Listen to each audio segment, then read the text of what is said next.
All right. We'll verify here soon enough.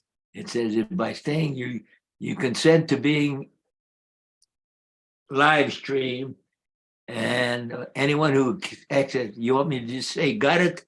Just say got it. That's right. That's okay. I hit it. Just say got it. All right, we're on. Okay. Hello, YouTube world and others. We are live here with Mr. Andy Negra, World War II veteran. Introduce yourself, Andy. Hi. Glad to be here in front of all of you to discuss any questions you have. And I pray that I can answer them. And I pray that you're fully aware of World War II and you understand what most of us went through. I was 19 at the time, and any questions you got, I'm ready to answer them. Give them a little information about yourself. Like, where are you at now? How old are you now? I live in a small town called Sati-Nakuchi. It's an Indian area. And it was during the Trail of Tears. I've lived here 32 years.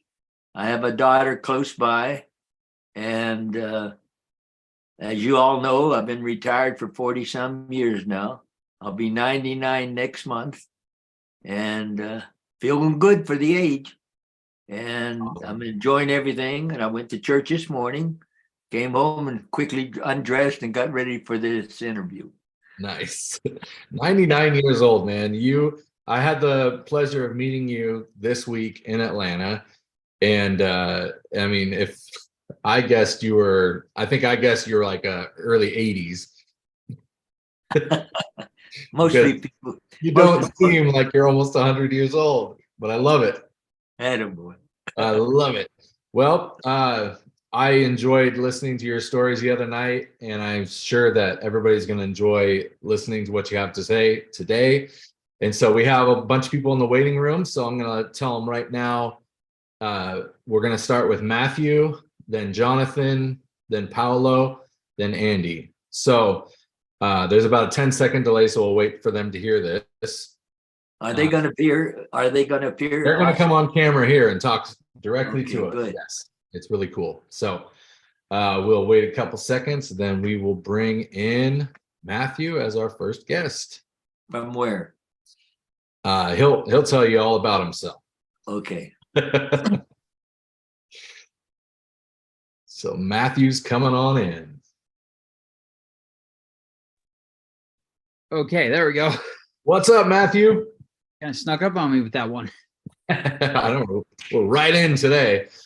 All right. Well, Matthew, you are live with Mr. Andy Negra. Go ahead and introduce yourself and tell him about you.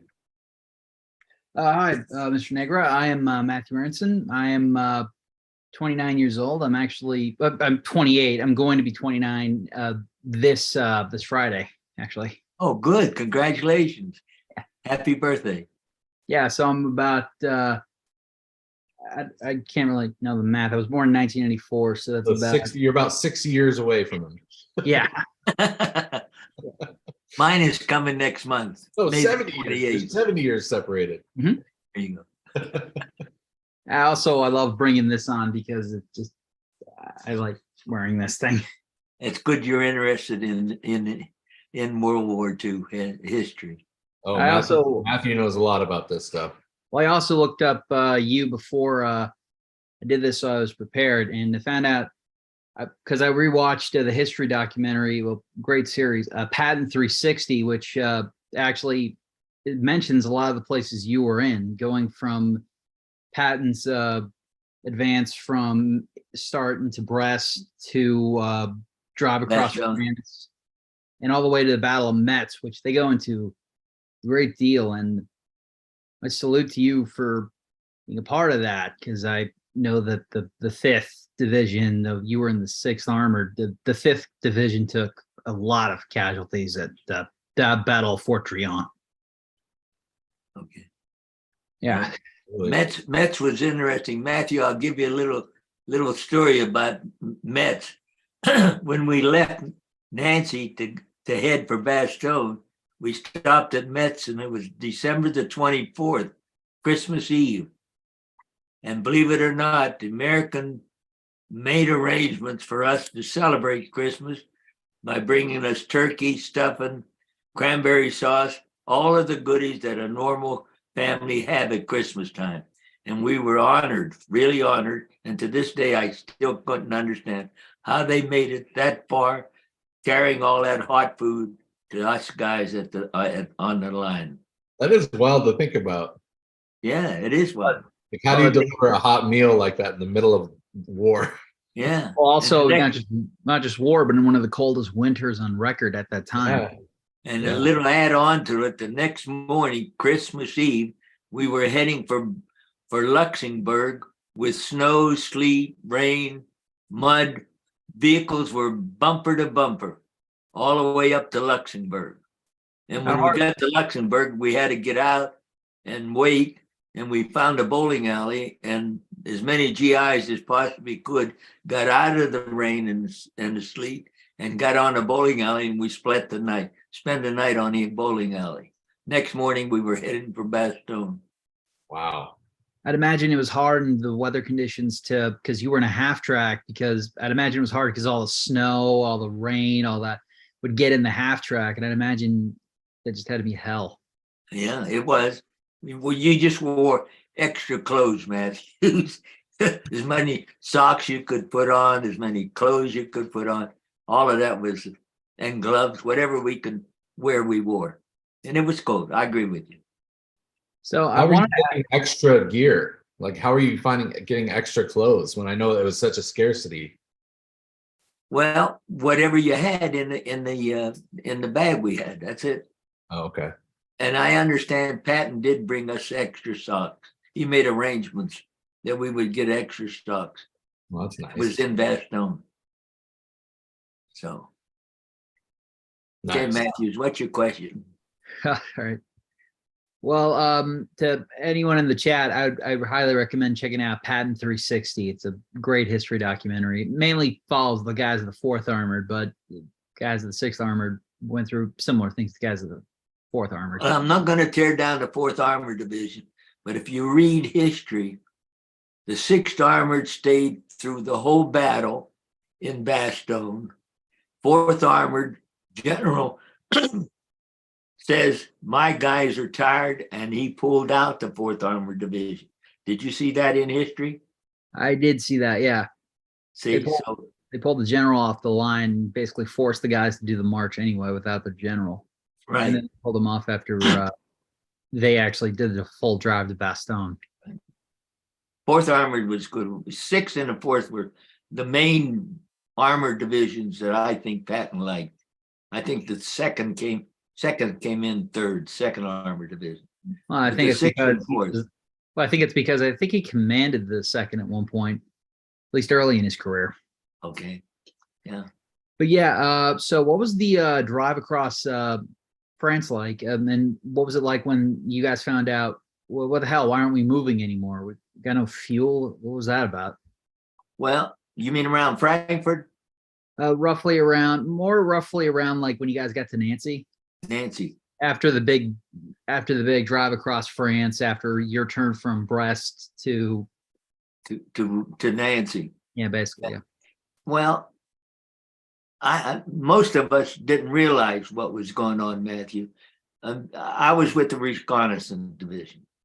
I mean, the unit, and we weren't told a lot of this other stuff. This was higher up stuff. So when we stopped, we stopped. When we moved, we moved. And as far as looking into the history of no gasoline or stuff, we weren't aware of it, because all we did, I had on our half track, we had the driver, the sergeant, and 3 other guys. There were 5 of us on this half track at all times. That was our home for 1,500 miles from Utah Beach all the way to Rocklets. That's all we rode in, except the times I was assigned to the armored division, the tanks. When I was assigned to the tanks, then I got off the half track. So that was it. As far as your question, I can't tell you about the. All right. What about running into French civilians in the towns? Because I've heard that was a hell of a party from them. Just coming out Well, waving flags and and usually most of the guys would ask for eggs, and yet the French would come up and they would dig up wine bottles, which they kept from the Germans, and then they would offer us wine, and they didn't have much food, but we asked for eggs, and most of the time we didn't. Armor Division didn't have much time on stopping any place. We would go through these towns, they would wave, we'd wave back.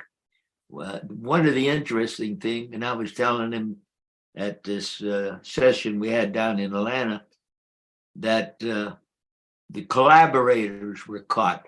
And then women, if it was a woman, we slowed down enough to watch them cut the woman's hair off because she was fraternizing with the Germans during the war. Oh, wow. You actually saw that in person, huh? Yeah. I didn't know that happened in France. We see in Band of Brothers that happened in Holland. I didn't know that It happened in France. It happened in France because I actually saw it, Matthew. I saw them do that. Yeah. And the men. But it was quick. It was a quick thing. Wow. Go ahead. That's wild. I also heard about the respite at Nancy. One guy, I think it was Roger Boaz from the 4th Armored. He talked about how you guys had a movie. I actually own the movie. Bing Crosby, Going My Way. It was playing at the theater, and it was it was like in Albin Erzik, commander of I think it was Combat Command B of the 4th Armored. He talked about how it was glorious for swimming and just resting, and it was a very very nice respite area after it was taken. Well, we're the ones that rested them. Our journey from St. Marie, Inglis, was our starting point to go to Brest. And Patton, our destination was Brest. It was 240 miles away. And Patton says, that's your target. We did it in 10 days, 240 miles. There's a lot of adventure inside of that. Yeah. I was telling Austin about the strafing that I had, and then the hedgerows and capturing the General Spons. I don't know if you saw that in your history. So there was a lot of action in there, and we got to them, and they wanted us to take Brest, and we couldn't do it because we were only one armored division. And if you read history, it took them at least 2 armored divisions and several infantry divisions before they captured Brest. We were relieved there and went to Lorient, and 4th Armored moved on to another destination. So I could tell you that. And where 4th went, I don't know. But I know we went to Lorient, and there was another venture there for me, which I was put to a tank, and I never been on a tank. I was taught how to load a tank, load the shells. And when we were outside there, the Germans spotted us and they started shelling our tank, and we got inside real quick. So that was one of the second or third really serious thing that I can look back on and say, thank God I got through it. Wow. Well, one thing I did want to ask, because I didn't see that part in the documentary that I watched, but what was your experience? Because also in the Patton 360 documentary, they talk about how they liberated multiple concentration camps, and I read that your division was the one that liberated Dachau. Did you? We did free many of them, but the biggest one was Buchenwald. Buchenwald, that's what I was thinking of. Buchenwald. Yeah, Buchenwald, we did, and unfortunately, I did not get a chance to go in, but I did on our half track. I did saw the fence. It was about 30 foot high. And I saw a couple of the prisoners inside walking, and then we moved past that. I understand that some of the guys were able to go in and see the horror that the Germans did to those poor soldiers. And just civilians and everyone else they captured. I've always heard the story. You always hear the guys who experienced it. The smell was unbearable. You couldn't. It was something no one had ever. It was just death was the smell. It was just Yeah, I can imagine.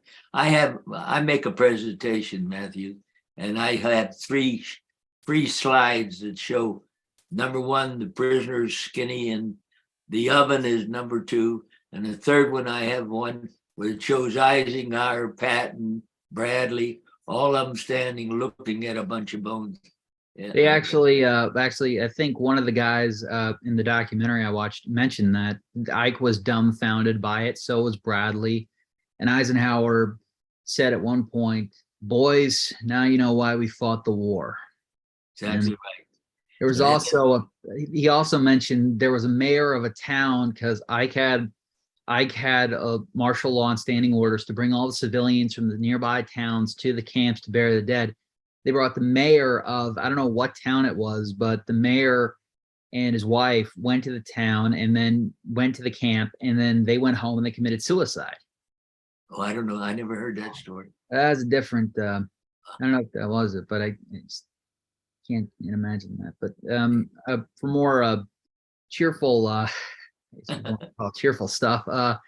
Yeah. So what was your, in the cold weather, what was it like in the Battle of the Bulge for your experience in, post bowling alley, if you remember?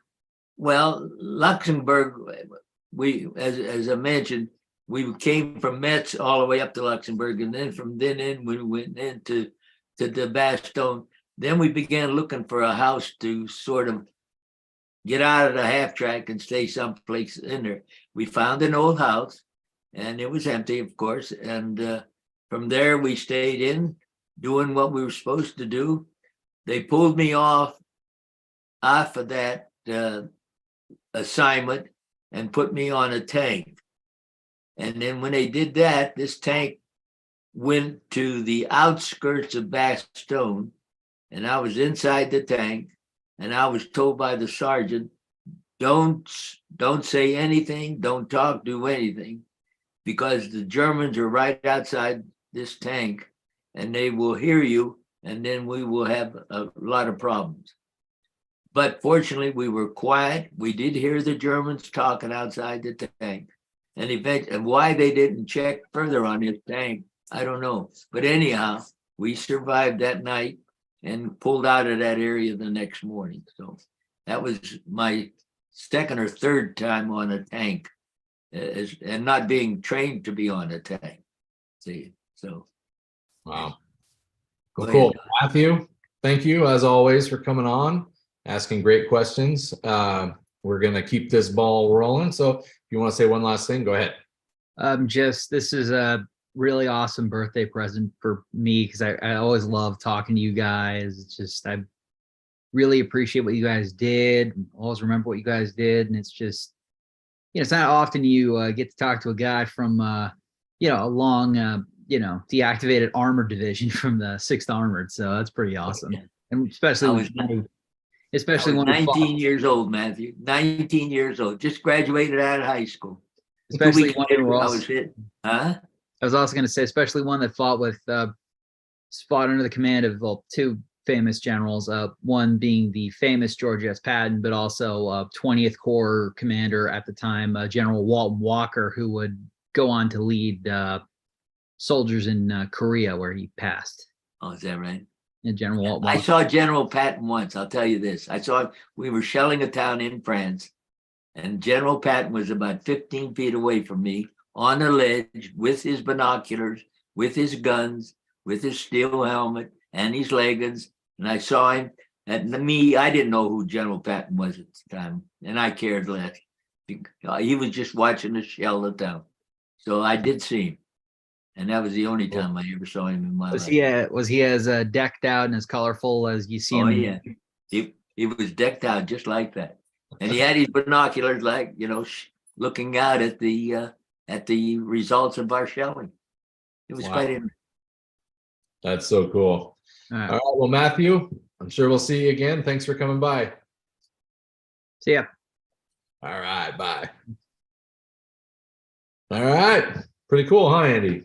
So far, what's Zoom doing in the center of my screen? What's that? I got Zoom in the middle of my screen. Oh, can you still see me? No, I don't see you. Uh-oh. I can see you. Peach, But it'll probably sort itself out when we add the other person in, but we'll see. All right. So before. come here. I got a problem. Oh, all right. I got my daughter coming. Let's get this. I just get on here. I deleted a thing up in the corner there. Wait a minute. Okay. There you go. There you go. She could. All right. Cool. Okay. All right. So I just wanted to make a quick announcement real quick. So Okay. you might not even know this, Andy, but we are having, I think I actually did tell you this. We're having 2 young people join us in Normandy this year. So for everybody watching this, if you have been following our socials or anything, we are doing a video competition where you can make a video telling us why you're interested in history and why you would love to join us in Normandy. And you can submit. Today was the deadline to submit the video, but we are going to extend the deadline out to May 3rd now. We got so many cool, great submissions so far, but we want to give more people a chance to join us in Normandy. So if you're between the ages of 16 and 23, make a video of yourself talking about why you're passionate about history, why you're passionate about World War II, what it means to you, and why you want to go to Normandy with us to hang out with awesome guys like Mr. Negra here and get to meet him and ask them questions on the beaches of Normandy and throughout Normandy. It's an amazing opportunity, so I want to make sure everyone gets a chance to participate in this and be eligible for it. So the deadline is extended to May 3rd. Make a video, come with us to Normandy. It's going to be crazy cool to be there with these cool guys and talk to them directly. So Andy is one of the veterans who's coming with us. I think we have almost 40 veterans right now locked in coming with us, which is going to be absolutely incredible. And so we are very excited about this. So just wanted to throw that out there real quick, and then we're going to go move on and bring in Jonathan. Oh yeah, let's see who Jonathan is. We've got people in the chat saying thank you, sir. There he is. Hey, Jonathan. Hi there. Good morning, at least from me over the West Coast. It's morning for me too. Good I'm on the West Coast. Awesome. Well, you're on with Mr. Andy Negra. Go ahead and introduce yourself. Hello, Mr. Negra. I'm Jonathan. I'm 23 years old, and I'm currently living up here in Mukilteo, Washington State. Okay. Buckle Well, to nice to meet you, Jonathan. I'm glad you're interested in history. I wish more people were interested in it and we could keep it alive. You see? That would be absolutely amazing. That's what we're all doing, Andy. Yeah. Well, I'm doing my bit by making a slide presentation to anybody that's interested in seeing it. Right. The more we have these conversations, the more it will be remembered. So that's why we do it. Okay. Jonathan? Jonathan, go ahead. You're on with Mr. Andy, so go ahead and ask a question. Thank you. So what was the training like for because you were part of the correct me if I'm wrong, the 128th Field Artillery Regiment, right? Right. What was the training like when you got assigned to that support unit? The funny thing about all of this, I was trained as a typist for the headquarters battery. I spent 6 to 8 weeks down in Fort Bragg, North Carolina, training to be a battery clerk. I left there and never saw the typewriter, never did any of that stuff. I got to Barry, France, and ended up Barry, England. I'm sorry, Barry, Wales. And I was assigned to the 6th Armored Division, the 128th Armored Field Artillery. When I got assigned to the unit, then they put me into the reconnaissance, and that's where I had basic training with them, with the 128th. I learned my business on the job, doing what I did. We read maps, and we were part of the group of guys that went in the airplanes or in the tanks looking for the Germans and spotting the Germans reporting it back to headquarters. From headquarters, it came to us. We found the maps. We notified the 105's artillery where they are, and they have orders to shoot at the target. That was me. So beyond that, 3 times, as I mentioned earlier with Matthews, I was taken off of the reconnaissance 3 times, and that was to be on a tank. One of the guys were missing on a tank, so they put me on a tank, Jonathan, become a loader. I was taught how to put the shell into the barrel, not to use my hand, but to use my fist and punch the shell in there, and learned a lot of things when I was not knowing anything about it. So I was. Did you have a glove on when you had to punch that thing in? Yeah, punch it in with your fist. If you Did you have use a your glove on, fingers, though? huh? Did you have a glove on? Or No, did you have to use your bare fist? use your bare fist. Once you Man. got the shell in the muzzle, then you turn around and use your fist and pushed it into the barrel, and then because there was a thing that was coming across to lock in the shell, and then your hand had to move out of there real quick. If you had your fingers, then it would be caught in there. So you use your fist, and then put the mechanism that enclosed the shell, pushed you out of there and pushed your hand out, and then they shot at the target. Oh, wow. It was interesting. I learned all this on the job, on the job training, Austin. Oh my goodness. Okay, Jan. Does that answer your question, Jonathan? Yeah, it definitely does. Yeah, thank you for answering. Okay. Oh man, on the job training in war. It blows my mind every time. Oh man. It's a lot of things you learned that you never did before. And then basic training didn't tell you about it. I did learn basic training, did teach me to shoot at 50 caliber, shoot at airplanes, how to crawl on the ground, how to throw grenades. All of that was taught to you in basic. So that was all interesting. Wow. And just so everybody knows, this is the stud right here. Now, oh yeah. Was that during training? Was that taken during training? I don't know where that picture was taken at. I don't remember. So that's over 80 years old. So I I love don't the know. pose. Hey, look at that guy. It's a great pose. And let's see, I was a corporal at the time. I noticed the 2 stripes. So, Oh yeah, what a stud. and look at the leggings and look at the shoes. I wish I had that stuff left, but I don't. I don't know what happened to all my clothes. That's so cool. Go Jonathan, ahead. do you have another question? Yeah, just one other question.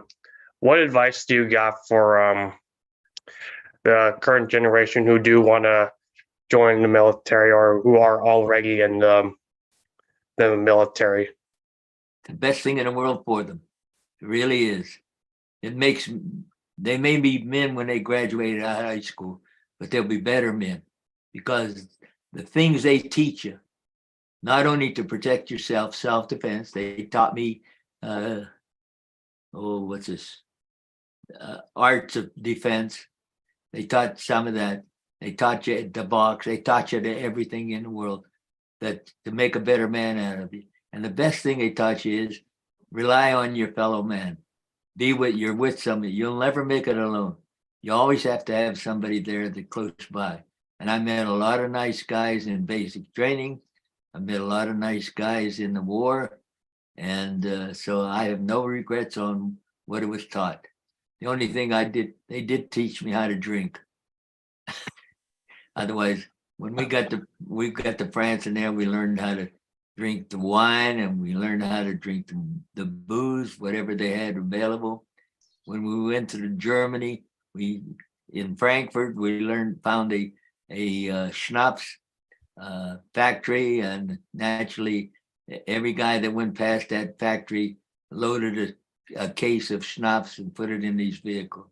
So we had our fun, and it was fun. And I also found a Zippo factory. I brought it back with me. Unfortunately, I gave it to a young kid who was under that was interested in it. And he wanted something from World War II, and I gave him my Zippo lighter. So, Oh wow, lucky kid. yeah. So Tell the story about when you arrived in France and you heard someone call your name. Yeah, Jonathan, our landing craft landed at Utah Beach. And just as I was getting off, I heard my name called. I looked down on the side of the half track, and there's this friend of mine from my hometown. His family and everybody lived about 2 or 3 houses away from where I lived at. He recognized me. He yelled out, "Hey, Andy Negra." And I looked down at him. I said, "George Dankovich, how are you? How you doing?" I assume he was in the unit that put the steel things on the sand so that our tanks could come off the landing craft and move on from there to St. Maria, Inglis. I gotta say that's the first time I've heard a story from a veteran where they like ran into an old friend. Never did see him again though, Austin. That unfortunately, I don't know what happened to him, but I did see him. So I still knew the family. And pretty cool. Like just a familiar face on the other side of the world. the truth. All right, Jonathan, do you have any other questions? Yeah, just a minor one. Did you ever see General Patton? I know it might be a little Yes. like very small chance, but did you ever see the guy? We were shelling a town in France, Jonathan. And I glanced over to the left, and about 15 feet away from me on the ledge was this officer with the binoculars in his hand, watching us shelling. He had his guns on. He had his leggings on. He had a steel helmet on. And somebody told me later on that says that was General Patton watching us shelling a town in France. It's the only time I saw him. I didn't get to say hello to him or anything else I was 19 at the time, and my interest is doing what I was told to do, making sure I was doing it right. That was my key. But I did notice him. I did see him. I didn't have a camera or anything, take pictures like that. That wasn't my interest. In a war, certain guys were interested in certain things. Other guys did their jobs and moved on to whatever the next project is. So that's the way I treated it. Like I said, I was 19 and just protecting myself is about the best way of saying it, and doing what I was told. So, no bad marks again. I did get a good conduct ribbon. Nice. Cool. Jonathan, thank you so much for your questions. If you have one last thing you want to say before you go. Yeah, I hope. Oh God, thank you for everything you've done for us, sir. You're definitely, we'll definitely keep our best job to do. Keep your memories, not just of you, but every one of your generation alive through the memories that we have talking with you, or just what all happened, what all of you did during that tumultuous time. So to say again, thank you. I understand, Jonathan, that there will be another 6th Armored guy that's going to make this trip to France on May the 30th. So it's going to be interesting.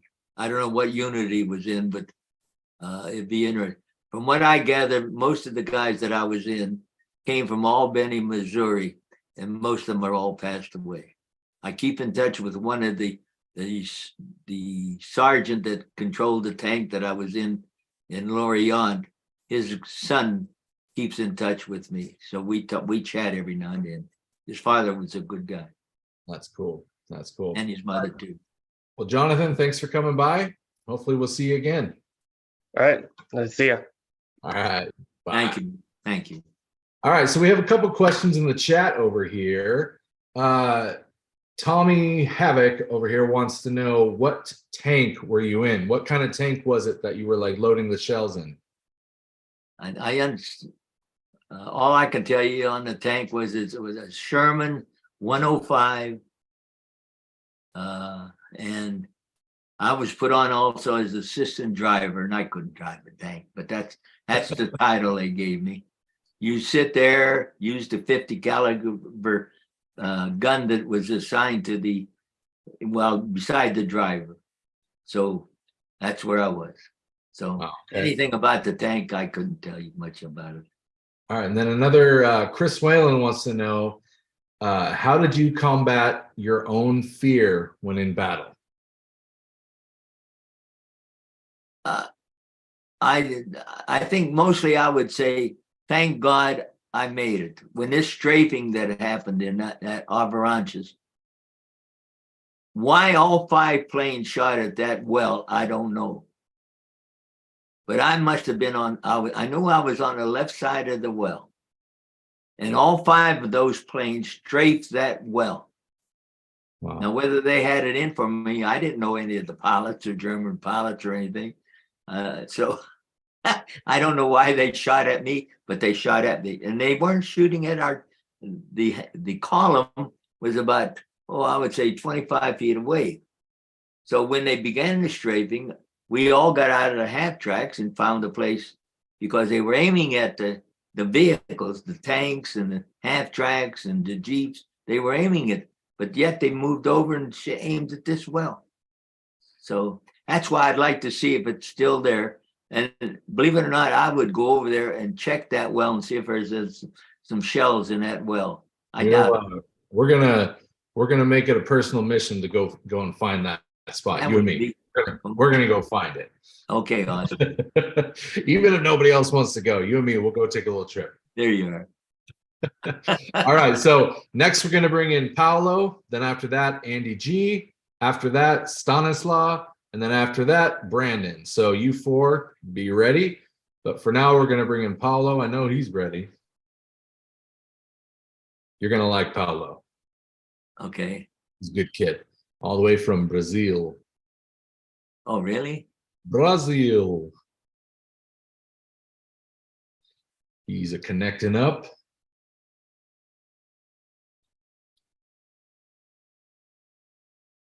Probably takes a while to connect all the way across the world there. He's in Brazil. Hopefully. Yeah, all right. Says he's coming on, but I don't know. It's not connecting. How about this, Peach? You doing good? Okay.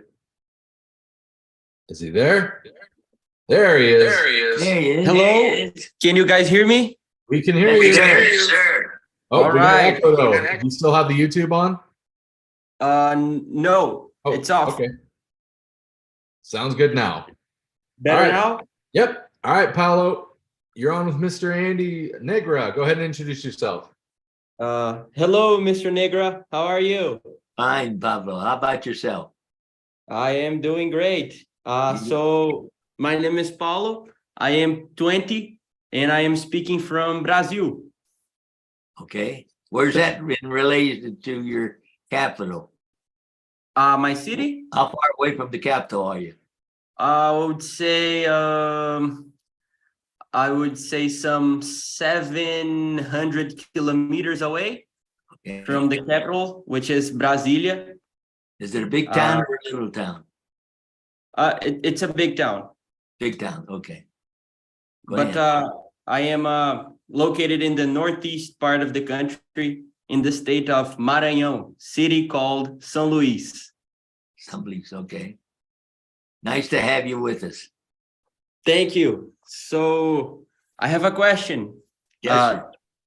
2 questions in one. What was the most common type of German fire that you and your unit received? And how did you guys protect yourselves from it? Because I know that for the most part, you were living on half tracks, and half tracks don't provide all that much support, all that much protection from artillery fire or airplanes, like you mentioned, the event of the well. So that's my question. Well, the first thing is we got off of the half track as fast as we could. We were all issued shovels. And if we had time, we dug foxholes. Many times I've done dug as many as 3 foxholes. And by the time I finished one and being shelled, the worst piece of German armor that fired at us was the screaming Mimes. That's the rockets. Yeah. And they would burst right above our heads. And then that's the idea, was to not, more likely not to kill us, but to wound us and get us out of combat. That was the main part. And they would burst above our heads. And when that happened, you try to find some kind of a cover that would protect you from it. When I was in this tank in Lorient, they hit us an awful lot of screaming Mimes, I used to call them. And anyhow, they would burst above our heads, and we got into the tank in time, and none of us were hit by it. But that was one of the worst. The big shells, they exploded mostly away from our particular unit. We were blessed in not getting direct fire from the Germans. They did fire us, though. So, Now, to give people some context, how long did it take for you, on average, to actually dig a foxhole? I would say 10 minutes at the most. Okay, That so was everything. You know, if we you were went to in the active bathroom. combat, you probably didn't even have time to build a foxhole most of the No. time. No, we were given warning. We were sort of pre-warning. Okay, we're being attacked. Okay. You got out of the half track, and real quick, you begin to dug in the foxhole. See? Wow. Now, we had one unfortunate incident where one of our GIs and a lost soldier both hit the same foxhole. And unfortunately, one of the screaming Mimes burst right above them and killed them both while they were in the foxhole. Oh my So God. that just shows you that you're not safe anyway. So Wow. Were they from your unit? where the shooting came from? The two I guys, wasn't the two German. soldiers who died, were they in your unit? I don't understand you, Austin. You just told the story about the screaming Mimi exploded and killed 2 guys. Were those 2 guys in your unit? One of them was in our unit. The other one was he had got lost from his unit, and we took him in, and we were going to eventually get him back to his unit. But the shelling begun. They both jumped into the foxhole, and when both of them foxed in, the shell burst over and went through the top guy and the bottom guy, and it killed them both. So there was a lot of that.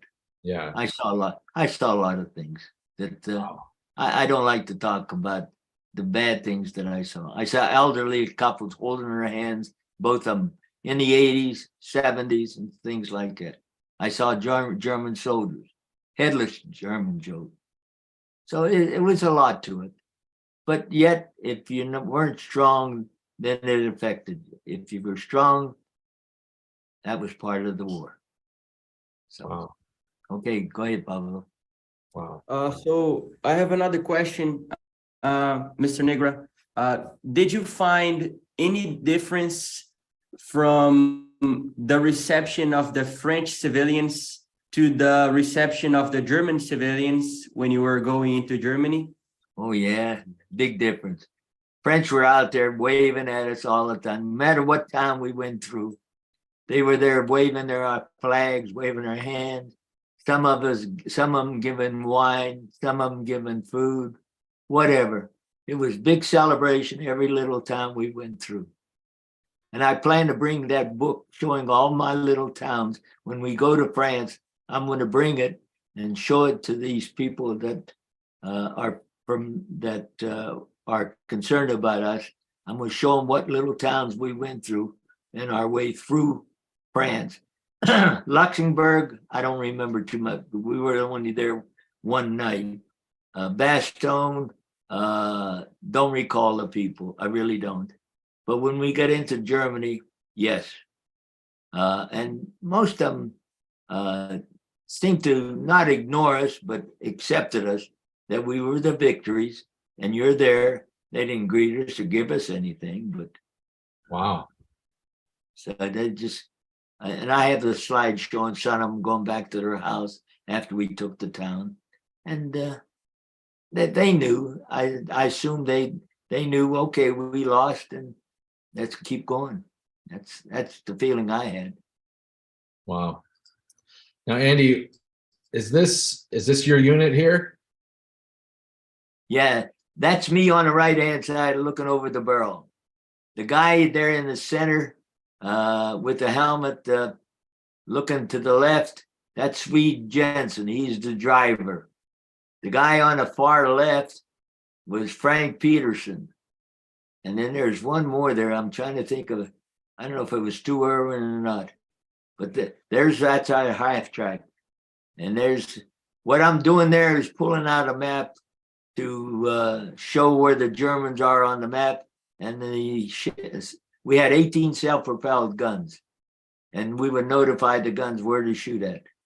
Wow. And that's our unit. There's two of us going into the maps. These are maps of the whole territory. How we ever got the maps, I don't know that either, but that's part of the organization. They knew what they were doing. It's incredible that you remember all their names. Yes. I love it. I mean, 80 years separated, and this is like, it's like it happened yesterday for you. It's quite And incredible. And I could tell you all about every one of them. Oh, no. Wow. You're a very impressive guy, Mr. Negra. I gotta say, I love it. Just meeting you this week was a treat, and getting to talk to you on here, and I'm very excited to hear more of your stories in Normandy. Okay, fine. But Paolo, you have another question, or what do you got? What do you got? I would like to know, Mr. Negra, how did you receive the news of the end of the war, and how was the process of coming home and the moment you met your family again in the United States? It's interesting how the war ended. We had freed Buchenwald, the prison camp. And the next area we stopped at was a town called Rocklets on the Maldi River. And we could not cross that because the Russians were going to come and meet us at the river. They were going to be on the other side.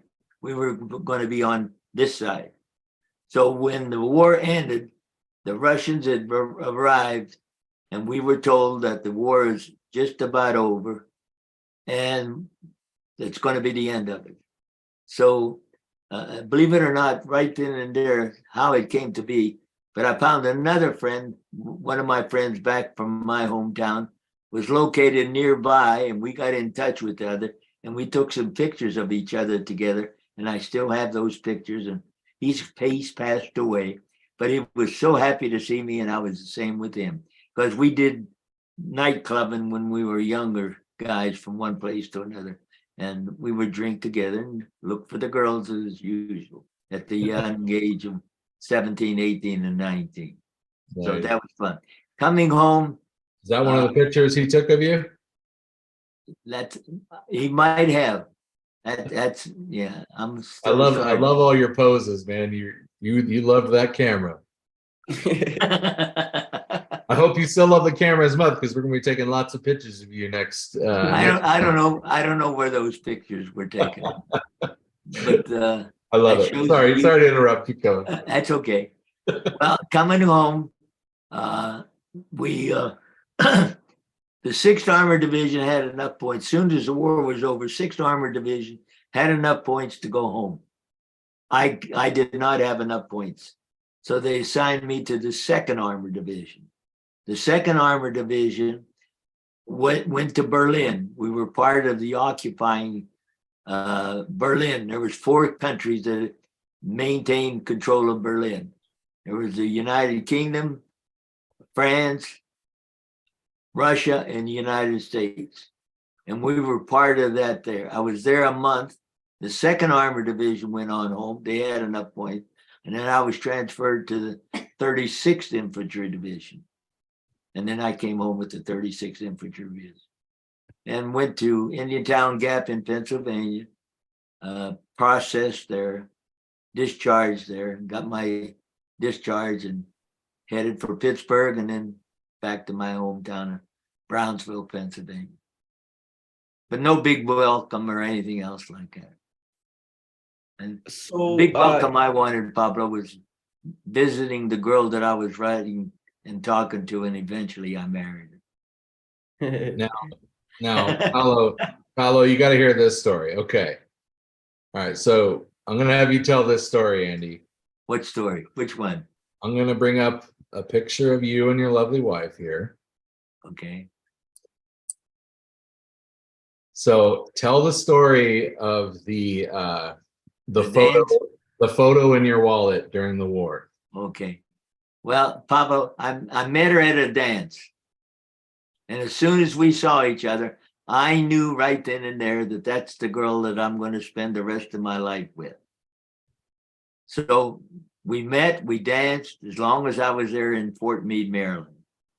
We danced. Then finally I was moved on and headed for the war. Well, on the boat, we were leaving New York City.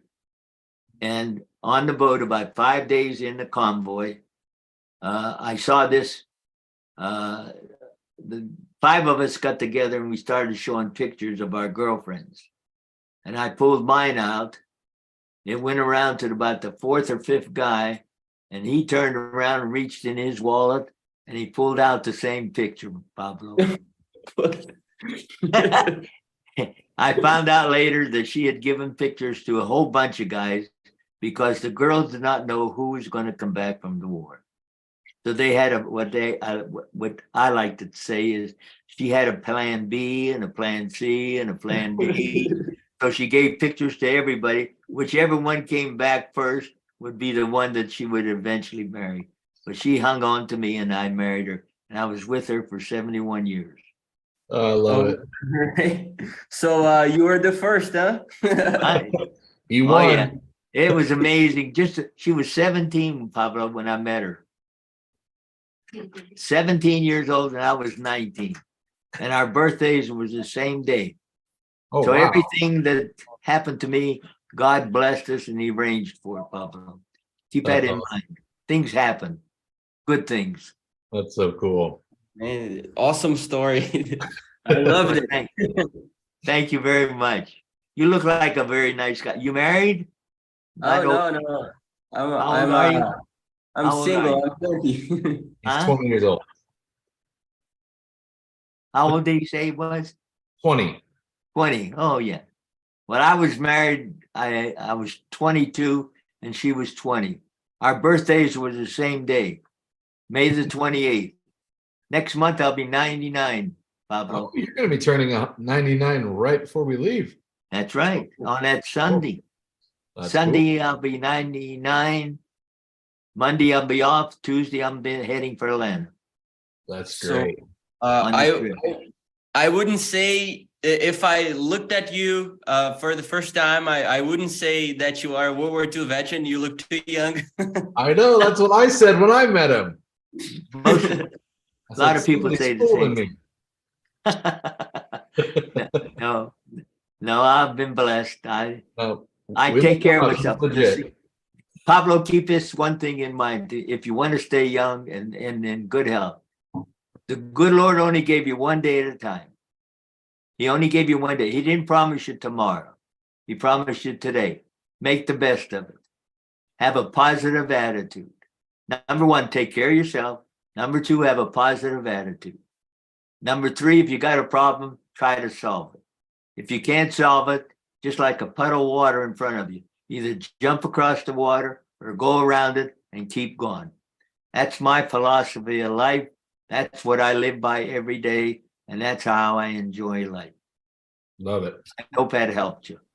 I will take your advice to my heart because I hope I get to be 98 and look like you. So thank you very much. You're welcome, Papa. Good talking to you. And much luck for you. Stay blessed, buddy. Thank you for your service. Okay. Bye-bye. All right. See you, Paolo. I love it. Good advice there, man. Good stuff. All right, let's keep this going. Let's bring in Andy. We got another Andy coming in. Okay. The Battle of the Andes. Let's see. Let's check the chat here real quick. Got a bunch of people saying thank you for your service in the chat, because there's some people watching this on YouTube that don't come on here. So Okay. it's a whole And they're different watching? audience over there. Yep, there's a lot of people watching that don't come on here, so it's cool. Let's see. Andy is connecting. Andy G. Andy G. Andy G, can you hear us? Yeah, can you hear me? Oh, there we go. There we There he go. is. What's up, Andy? Hey, Austin, nice to meet you. I wish that Donnie was here. I actually know Donnie. We've reenacted together a number of times. That's I know about Oh, Best okay. Defense. Donnie might be coming on here any minute. He's on an air. He's getting off an airplane right now, so he Okay. may or may not be coming on. We don't know. Oh, okay. I- Very cool. Be nice to see him. I haven't seen him in a long time.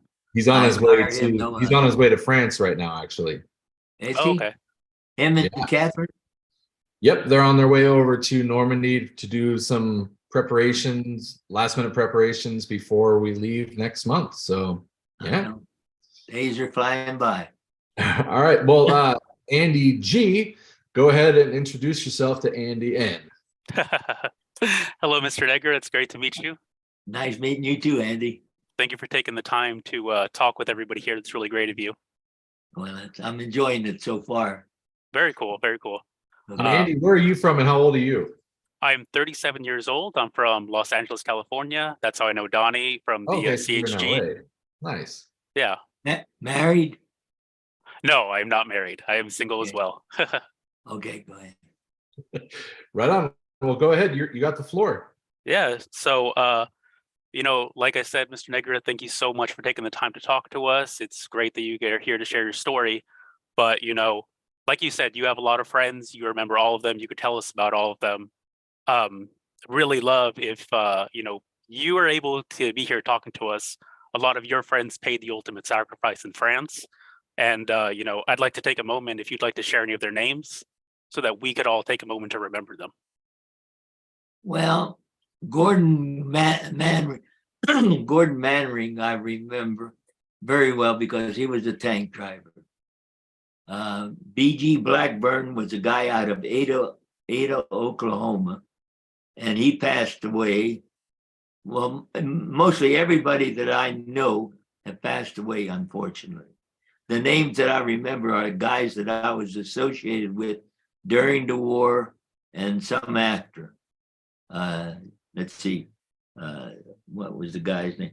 One is Stewart. Stewart I remember because he's the only guy that never did get a good conduct ribbon. Every time he was supposed to get a good conduct ribbon, he would get drunk the day before. And that kept him from getting a good conduct ribbon. That's funny, but that's true. He never did get a good conduct because he was always drunk and they wouldn't allow to give it to him until he had a whole good year. But anyhow, that's that story. Most of them were good guys. I learned to drink. I learned to smoke there. I've had incidents. I enjoy telling stories about the cigarettes. We used to get them free from the American Red Cross and what have you. And then I didn't smoke, so I would sell the cartons to make myself a little extra money, So I'd sell the cartons for $1. Well, the guys got used to that. And when they got used to it and said, hey, you get the cigarettes for free. We're not going to give you $1. I said, okay, the heck with you. I'm going to go ahead and smoke them myself. So that started me smoking cigarettes. From cigarettes, I went to cigars. Drinking, anything the guys could. Huh? How much were you getting paid in the service? I Like, think it was airborne, 23 or like $25 $50 jump pay and stuff. Like, what was your pay? if I can remember correctly, it was I thought it was $26 a month. Okay. It wasn't much, either 26 or 42 in that area there, but it was Well, less. every dollar, that's a significant chunk out of your money. Yeah. I was able enough to send some home, but I was no angel. I played poker and lost some. I love it. And the worst thing that I ever did was I did capture 2 Lugers, and I got in poker session and I got rid of the Lugers. I lost. So I lost the Lugers. I could have had 2 good Lugers here at home, but 19-year-old guy, Yeah. I was having a good time when I had myself alone. You still play poker? Oh yeah. All right. Oh, We'll yeah. have to, Not with the big guys. We'll put a game together in France next month, and we'll see what we'll see what we can get. I had a group of guys, 7 guys, and it's nickel dime. So it's more social and Yeah. more fun playing with nickels and dime. And you'd be surprised how much excitement this nickel dime game is among the 7 guys. Better than the guys that are playing $30 and $40 and $50 a hand. No, I'm not in for that. All right. Well, Okay, let's get back to nickel Andy. dime game going. Okay, Andy, what else you got? You said that when you're when you're driving through the towns, you saw, that they were shaving collaborators' heads, they were shaving women's heads. You said you would slow Collaborators. down when you saw them shaving the women's heads. Did any of the guys ever intervene? No, it wasn't our business. We didn't have time to get off the half track because armored divisions moved. And to me, I still tell this, believe it or not, I'll believe this to the end of my days. If it wasn't for the armored division, the war would have lasted at least another month to 2 months. The purpose of the 6th Armored Division was to divide the Germans, reach your target, and then let the follow-up clean up both sides. And we did a beautiful job on that going to Brest. When we went 240 miles in 10 days, it even surprised Patton that we reached our target as fast as it did. But we did it. And that was amazing that we did do that. And we went through the hedgerows and we captured the general. And a lot of the things that we happened. I show a slide presentation that shows a bunch of horses and horse-drawn artillery that the Germans had, where we had caught them either by the airplanes as well as the armored division, destroyed them completely, and they were laying all along the side of the road when we went past them. And all of that was laying on the side there. So it's an amazing thing what an armored division did. Wow. And the Germans were scared of us in that respect. Wow. Definitely. So, so you guys didn't ever stop and intervene, but, was it upsetting to you guys to see that? Did you guys, oh, they shouldn't do that, wish I could stop them, anything like that? Or you No. understood? We understood. Most of us, well, we knew what the purpose of the whole war was. See, so when we saw something like I mentioned earlier, I said I saw some very bad, sad things. And yet you could not let it get the best of you because Definitely. you had to go to the next area and the next area. And you're going to see this all through the war. Yeah. Dead Germans, dead civilians, dead soldiers, all of that was ahead of us. And if you weren't strong, you would be sent back as a lunatic, as somebody that went crazy because of what he saw. And we did have one young kid, I think he was my age or younger than that he snapped and they had to send him back to the United States. He was a case. Wow. So I could. Is that in that scenario? Is that a dishonorable discharge? No. Okay. No. He had a brother in the same outfit. So, and the guy couldn't take it anymore. He was a youngster. He was my age probably. But He probably whatever becomes a happened to him? liability at that point. I don't know. I don't know what happened to him. Wow. One of these things that you just keep moving on and pray that something good happens. That's all. Yeah. Wow. So Right. you said that you were in a Sherman tank. Yes, Sherman sir. tank has, gotten a reputation for, kind of being a steel coffin, the death trap. How did you feel going into one? Were you worried? No, I don't, because I wasn't assigned to it permanently. I was assigned to it for maybe 2 or 3 days at the most, and I was a loader. Did you feel But relieved being inside of the armor, or were you worried about it, if it got hit? Or did you feel safer inside of the No. tank? That's the worst part of even then, is that I think it's the same thing now. if you plan ahead on bad things, it'll eventually happen to you. I don't plan on any bad things to happen. See, so that's the way I was during the war. I didn't get into that tank saying that, hey, eventually a shell's going to hit us and knock us out of commission. All of my things are positive attitude. That's the way I live. Positive thinking. And if I can push it on somebody else, let them think like it. If you think negative, then negative gets the best of you, and then you've gone worse. So my way of life is positive thinking, do the best you can, and move on. So I hope that helped you, Andy. Wonderful. Yeah, Wonderful way of thinking. yeah. Did you feel safer at all inside the armor? Yes, I felt safe.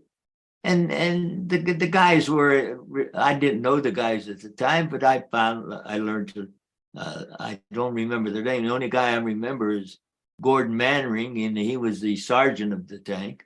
Mm-hmm.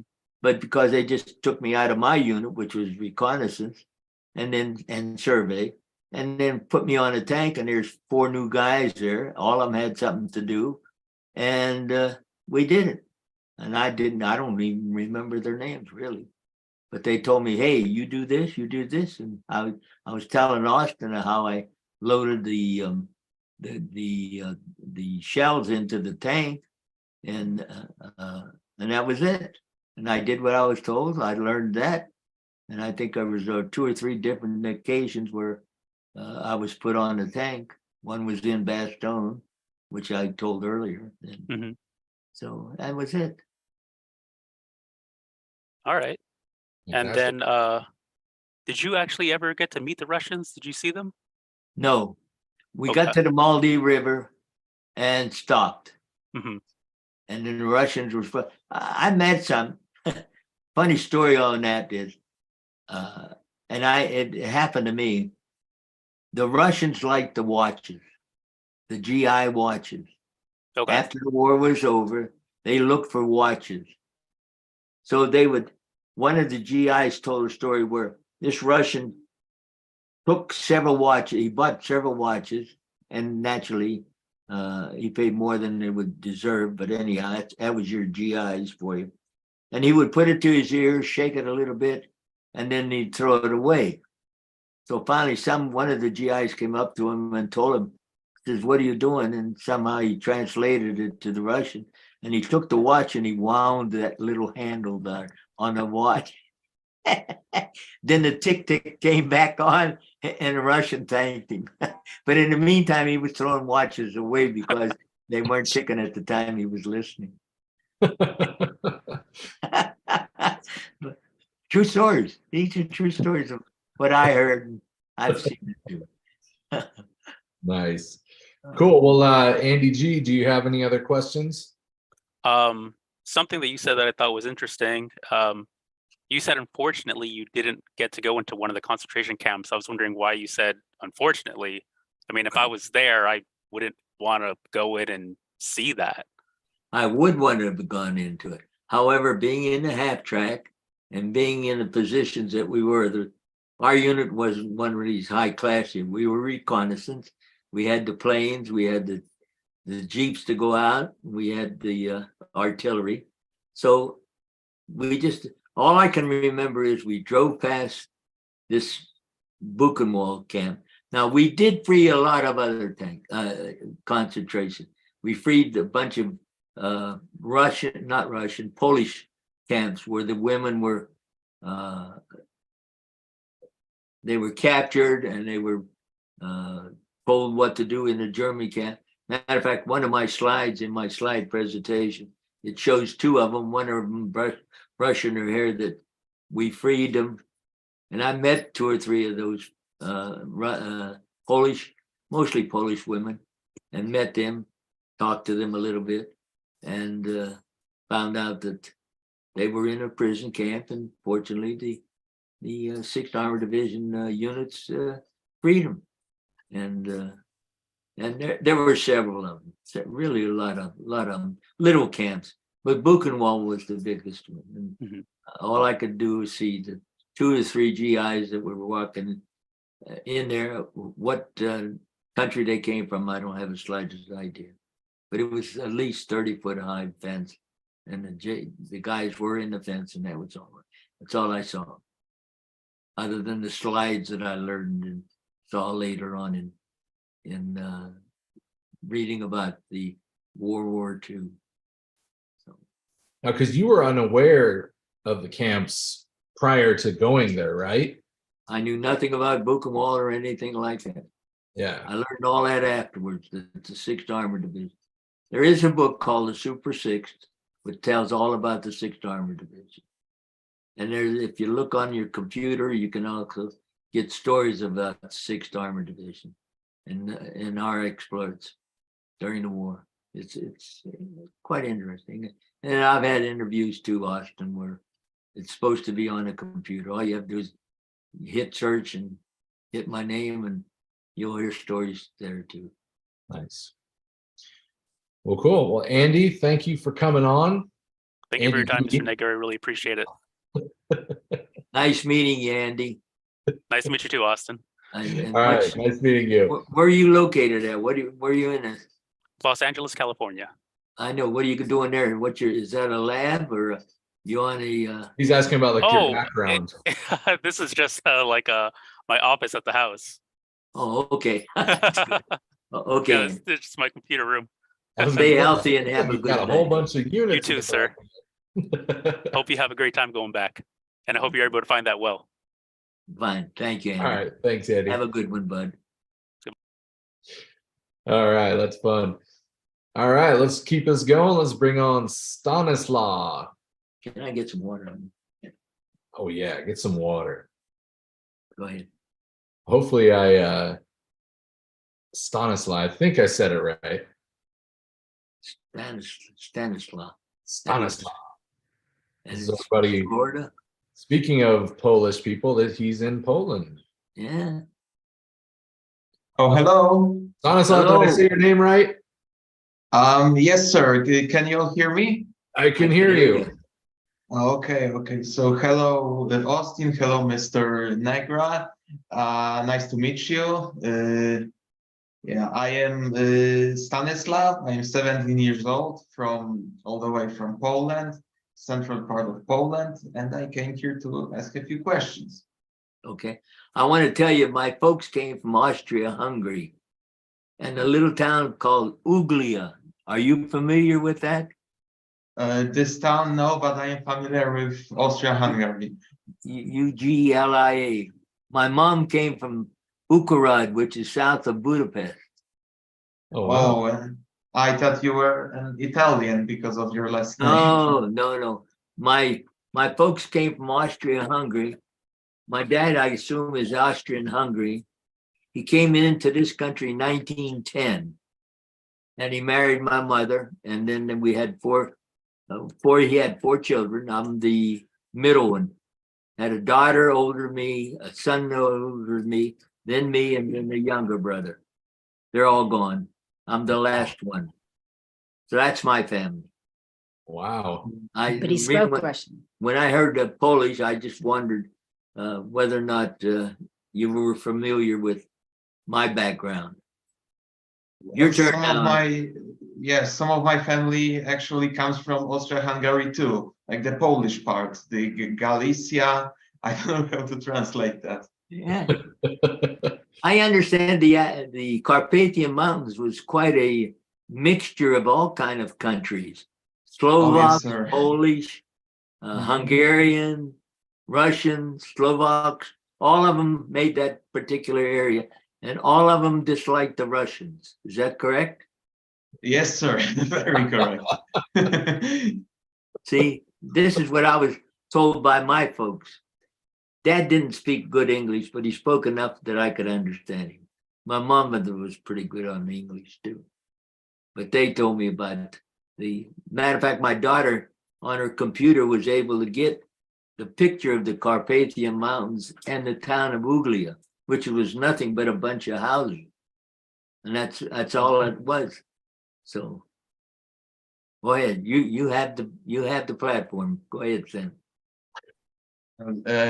So my first question is, did you have during the war in Battle of the Bulge and the other battles, did you have any experience with German POWs?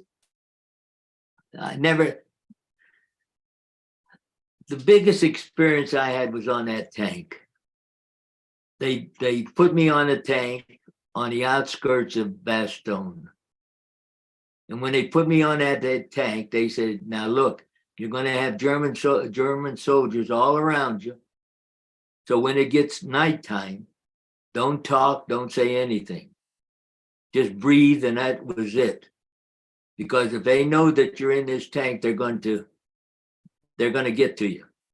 So that was our order. And during the night, I could hear the Germans talking outside the tank. And why they didn't make an investigation, I'll never know. But they didn't look inside. They didn't try to get inside. I assumed they just thought that the tank was shot out. And it was a disabled vehicle, and they just assumed there was nobody on the inside. Oh, wow. But we kept quiet. We were very silent, and next morning they were gone. That was the biggest thing. So what Stanislaw was asking was, did you run into any German POWs? Firsthand, no. I might have seen. I know we had captured a lot of them. I saw a lot of them walking past our half tracks, but talking to any of them, no. And on the Audubon, I think one of my slides shows that we must have had several hundred of them moving back to the area while the 6th Armored was heading for the front. I have a slide on that shows that. Wow. But actual encounter with them, no, I did not. Well, they were lucky because they were captured by the Americans, not by the Soviets. There you go. They were more lucky. Well, matter of fact, I did run into some Soviet soldiers. In Berlin, I met some soldiers, Russian soldiers. And I don't recall offhand really about running into them at the Mulde River, where we stopped. We had to stop because the Russians were coming on the other side of the river. We were on this side of the river, and we were told, don't go farther. We could have gone with Patton, with George Patton leading us. We could have been in Berlin at least a month ahead of time. But powers to be wouldn't let him do it. See, he was a fiery general. He was good. Wow. Oh, Patton, yes, I have seen the movie about him called Patton, like the old one from 60s or 70s. Yeah, it's a good one. Mhm. I often wonder how well the depiction is.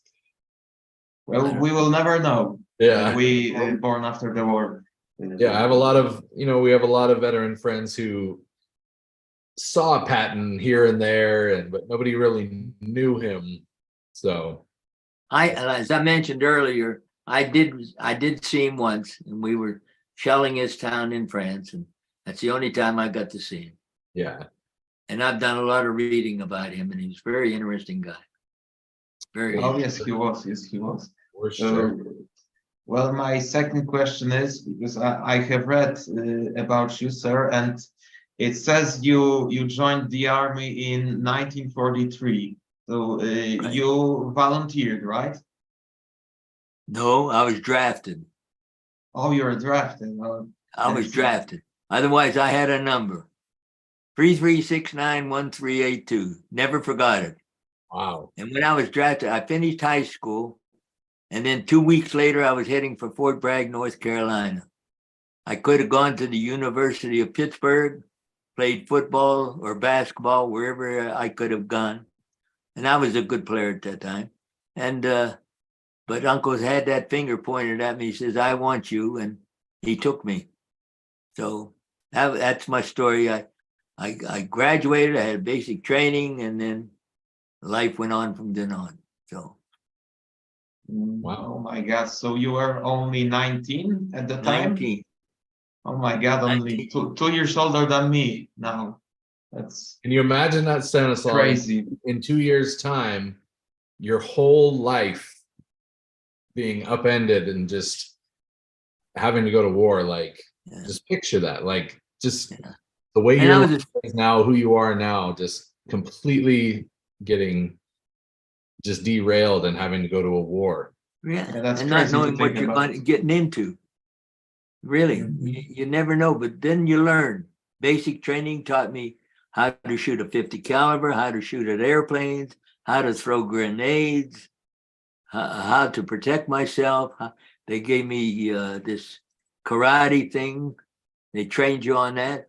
All of that basic training was good for you. It So taught if you have karate. a chance to get into the service, do it. It's worth it 1 year to 2 years. And once you get to become a better man and a bigger man, you'll find out it's worth going into. You stay as long as you want. They asked me to stay in, and I said no. I want to get married and have children, and that's what what happened to me.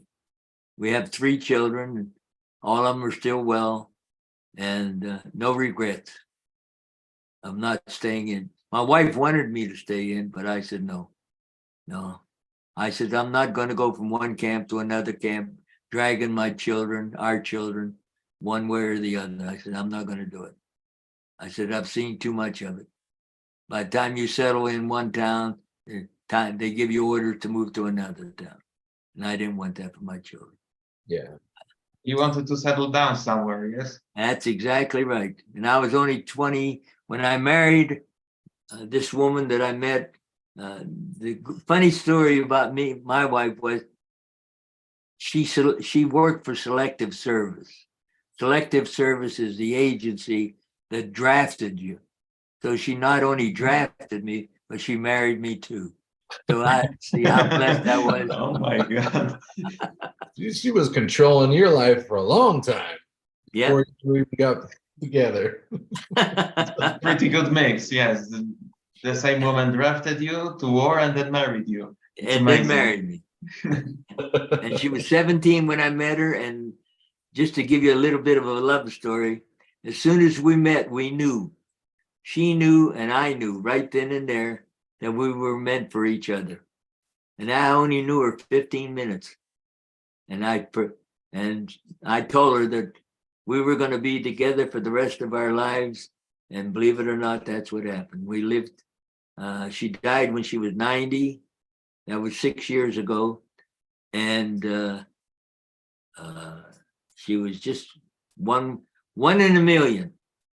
You'll never find another one like her. You might find one like her, but none better than her. 71 years is that's quite a testament to your love. That's incredible. You're right. And my children will vouch for her too. And everybody that ever knew her knew her. That's fantastic. They said same An thing. interesting Okay. story, yes. Okay. And one more question, because I don't want other people to wait for a long time. Okay. Like when you were drafted by your wife to the military and you went to Europe to fight Germans, did you feel like you are doing a right thing, like fighting for the freedom, or you just wanted to do your time and then go back home? Actually, I didn't think much of it. To know me is a day-to-day guy. See, so when I was drafted and I was heading for Fort Bragg, North Carolina for basic training, I took it in strides. I did. And the reason why I act like that, I can still remember when I worked for the government. I worked for the Department of Agriculture. I was on an airplane and I began to worry about, where am I going? What am I going to do? I don't know these people. I don't know what their problems are. And I said to myself, why are you worrying on something that you don't know anything about? So I said to myself, why worry until you get there? When you get there, find out what the problems are, then go ahead and begin to start thinking of what you're going to do. Well, that's the way I was when I went into the Army. They say, okay, you're in the Army. I said, okay, I'm in the Army. You're going to get basic training. Okay, I'm going to go get basic training. And I trained. And every day they taught me something different, something good to protect myself. And that's exactly what I did. And then when basic was over, they transferred me. I accepted wherever they was going because I was being told what to do on that. So I went from one camp to another camp and finally on a boat to go overseas. landed at Barry Wills. So all of these are dated. I didn't worry about the convoy.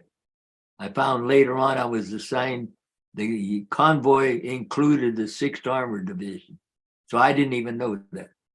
And I was in on the ship. I was the 3rd or 4th hammock in the ship down in the hold. I never worried about submarines hitting our ship or our convoy. It might have had happened, but I didn't worry about it because I didn't know it was going to happen. My concern was always this way. I said, if it's going to happen, I'm there at the time. If it's not going to happen, then I don't have to worry about it. So that's my philosophy of life. That's why I made my age this far so far in my thinking. That's the way I think. So I don't know if it helped you any or not, but I hope it gives you some idea of my answering your question. Well, thank you for the long answer. And was the basic training hard, like they show in the movies, like lots of running and crouching, etc., or was it hard? No, it was an excitement because I never did it before. They told me how to hold a grenade, how to throw the grenade. They taught me how to shoot at airplanes, how to handle a 50 caliber machine gun, how to crawl under wire to get to a target. All that was taught to you. So I'm learning something every second of the minute that I'm there in basic training. I imagine that would be pretty exciting, especially, you know, you guys coming out of the Depression and everything. Like, this had to be pretty exciting. It was. But I didn't. Scary, but overall, like, I would imagine, like, yeah, a lot of energy, a lot of excitement. Yeah, that's why they grabbed us young guys. Yeah. Because I was young, 19 when I come out of high school. See. Pretty cool. That's pretty cool. Drill sergeant wasn't screaming at you, or was he? Sir? Was the drill sergeant in the basic training, was he screaming at the recruits like in the movies, or no? Some of it was, you know, some of the movies they got to add a little more to sweeten the movie and make it look better. But most of it is basic. It's everyone. The one thing I can remember was the guy in the basic training that was in controlling our barracks told me, he says, I would rather leave this job and go over and fight the war than train you guys. But he says, this is what they want me to do. I'm training you guys and giving you the basics to protect yourself when you do go into the war. So I was thankful for that guy in teaching us and making sure we were ready. So cool. I don't remember his name. I wish I did. Go ahead, Oz. That's cool. Well, Stanislav, thank you so much for coming by again. Always good to see you. If you have one more thing you want to say, go for it. Well, yes, Mr. Negra, thank you for your service, for what you did for America, not only for America, because you helped to liberate Europe and to to defeat the Third Reich. You helped to do that. You helped to free Europe. Well, unfortunately, Soviets came to us, not Americans, but what could we do? So thank you for your service and for fighting. Thank you very, very much. And I wish you all the success in where you're a youngster, and think positive. I tell all my speakers that. Think positive. Don't have a negative attitude. Plan yourself. Things get worse. Don't let it get the best of you. Think good at all times. Okay? Okay. Yes, sir. I will. Thank you very much. Nice meeting you. All right. Thank you. Have a nice day, everyone. All right. You too. You too. Bye-bye. All right. Pretty cool. All the way from Poland. And look at that handsome devil coming in. He looks like... What is going on, gentlemen? That looks like Donnie. That does look like Donnie, doesn't it? Yes, it does. It is me. Hello, Mr. Negra. How are you doing today? Call me Andy, Donnie. If I can call you Donnie, you call me Andy. Yes, sir. Yes, sir. Donnie makes him call him Mr. Edwards. So if you want me to call you Mr. If you want me to call you Mr. Edwards, I'll call you Mr. Edwards. No, negative. I'm just Donnie, and I'll call you Andy, and Austin just Austin. So That's so for happy to see your face again. Short time. I saw you last week or a few days ago, actually. yeah. Yes, sir. I've been traveling right now, and I've been listening to your stories. Incredible stories. I love the story that your wife was with the Selective Service, and and drafted you on. So that's pretty amazing. So The funny thing, Donnie, is that when I make my presentation to these veteran groups and these, all of them remember the wife story and none of them remember when I talk about World War II. But they love the story about my wife. yeah, I love the story that you shared with us in Atlanta too. That was pretty great, pretty funny. But yeah, was it 71 years, 70 years? 71 years. 71. 71 I years. give her the benefit of 71. She Andy, I died gotta when she tell you- was 90. She died when she was 90, and she died 6 years ago. Dementia. She had dementia for 10 years, Donnie. Right. And she's still here for sure. I mean, for that long, I mean, I can't even imagine. I mean, I've been with my wife for been married, this year be 21 years, been together over 25 years. And that seems like a long time. And when I think about, how long you and your wife have been together and in marriage, it's just unbelievable. It's amazing. It's amazing. Incredible. Yeah. And every day was blessed. Mm. I had a good time, good day every day with her. Absolutely. I like it. I like to describe my whole life as from rags to riches, Donnie, because we lived in the Depression. Yeah. We didn't have anything. And here I am now with a house, car, 3 wonderful children, all that the good Lord's blessing. So Yeah. I know it. I can relate, Andy. I tell you, I can relate. Those of you who heard my story for sure. I talk about that all the time. I mean, I'm one of 11 kids, grew up in San Diego, and my grandfather, Maximilian Raz, was a Pearl Harbor survivor, full Apache Indian. He always told me when I was young, doesn't matter where you come from. If you're born here in this country, you are a victor. You are not a victim. You can achieve anything and everything because we have freedom, we have opportunity, and you can do it too. Do not say you can't. Every time you say you can't, say that you can and take advantage of it and make it happen. And I'm living proof. Like I said, one of 11 kids to be able to go on to UCLA and obtain a master's degree, let alone playing in the NFL for many years.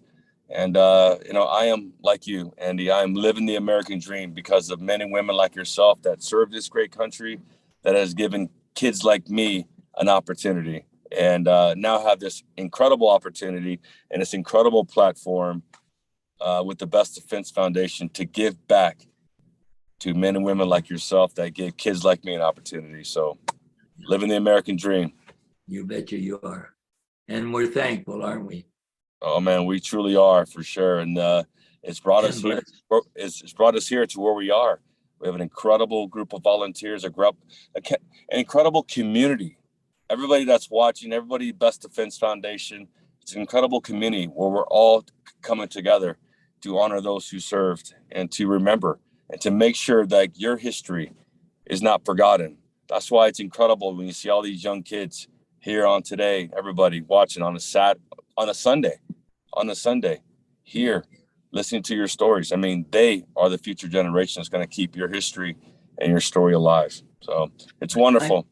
I told one of them, he told me, what should I do? I says, enlist, serve your country for 1 or 2 years, learn the basics, and you'll be prepared when problems come up later on in the history of this country. Mm-hmm. You'll be ready to serve. So that's my thought. And I told him that. Well, it's true. How do you know who you are? How do you know what you can do, what you can be, if you never faced adversity? You never were challenged. You never had any type of resiliency to overcome, adapt and overcome things that you learned at a young age in the military. Unfortunately, it's a different time now. I mean, because of what you guys have done, we don't have that anymore in our country, in our community, because, we didn't have to do that. But it's a big wake up call. What's going on right now in the world, to look at, who we are, what we are as a people, as a country, and that's why it's important to make sure that we understand history. Understand it's been 79 years of relatively, world peace, and God forbid we ever go back to where you guys were 79 years ago, because war is not, glamorous at all. It's ugly, Right. it's dirty, it's dangerous, and it's just like not something that we, want to see, especially in this country or let alone in the world. So we must learn, and that's why these stories are so important. That's why I'm so proud of the Best Defense Foundation that we are documenting your words, your story, because when it's gone, it's gone, and we have to make sure that we look back to the past to make sure that we understand the future. So, Do you know Stephen Drizard? Is that how you pronounce it, Austin? Drizard. Brussels. Stephen? He called me last night, Donnie, at 10:30 last night. He said he wanted to interview me, and he said he mentioned your name, and I said, "Well, I know Donnie Edwards," and I says, "But I says I'm ready to go to bed," and he says, "Can I ask you some questions?" I said, "Well, what do you want to ask?" And he started asking me questions about World War II, and after about 10 minutes, I said, "Hey, Steve, I hate to cut you off, buddy, but I says, I got to get up early in the morning to go to church. And that's very important to me. So how about making other arrangements to interview me concerning World War II?" And he said, "Okay." And he said, "I'll make other arrangements." He said, "But I do know Donnie Edwards. Remember the last name? B, I think you said. Bresseau. Yeah, we know Stephen. Okay. Well, just we got to Donnie. Yeah, we got a couple more people who want to come and ask you questions on here. We got 3 more. I think we can fit them in. And then we want to respect your time, so That's okay. we'll bring in a couple more. And Donnie, where are you at right now? Actually in Salt Lake City. So Andy and everybody, we are super excited about the 79th anniversary of taking up to 50 World War II veterans to Normandy. So this is our last site survey. We have some members from our executive team that are here. We're getting ready to fly out to Normandy and make sure that when we do go out there, everything is smooth and, we can really have an incredible time. So this is our last site survey before we kick off and execute come June 1st to June 8th. So it's exciting. Looking forward to it. Oh, and yeah. That'll be 2 days after my birthday. 2 days after. Yeah. On the 28th, I'll hit 99. 99 there, Donnie. Wow. Wonderful. 99, making across the world. That's so cool. All right, well, let's bring in Brandon. Okay. Brendan, not Brandon. Good talking to you, Donnie. Well, Donnie's gonna stay on. He ain't going nowhere. Yeah, I'm here. Okay. I got a little bit of time, so I was in the air. Let us know if you need to leave. All right, Brendan, can you hear us? I can hear you. Can you hear me? We can hear you. That's good. Good to see you. Good to see you too. You are live with Mr. Andy Negra. Go ahead and tell him where you're from and how old you are. So my name is Brendan. I live in the Netherlands, Holland. Very cool. And I'm 18 years old now. Right on. Well, have we met before? No. I've watched a lot of the live streams, but I've never been on it. So. Well, very cool. Welcome to join. Thanks for joining us for the first time. Thank you. Well, yeah, welcome. I mean, I know it's kind of late out there. What time is it out there in the Netherlands right now? 9 o'clock in the evening. 9 o'clock in the evening. 18-year-old here want to talk to you, Andy. So fire away, Brendan. Okay, so I heard you were involved in the Battle of the Bulge and the Battle of Bastogne. Yes, sir. And you hear a lot about the infantry and the paratroopers there. Yes, But you don't hear as much stories of the armored divisions there. What was it like being in an armored division in the Battle of the Bulge? How did you experience it? Well, the only way I can describe it, it was to me, just like everything that had happened to us prior to Bastogne, we were prepared. Our first thing was to find a place to stay and spend the night.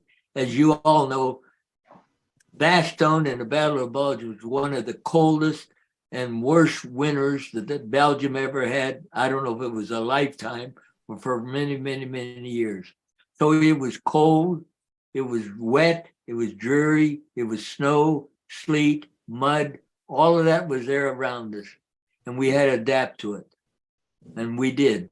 And that's the only thing. So we looked for a house that we could move into that was empty. And we found a house, had a roof.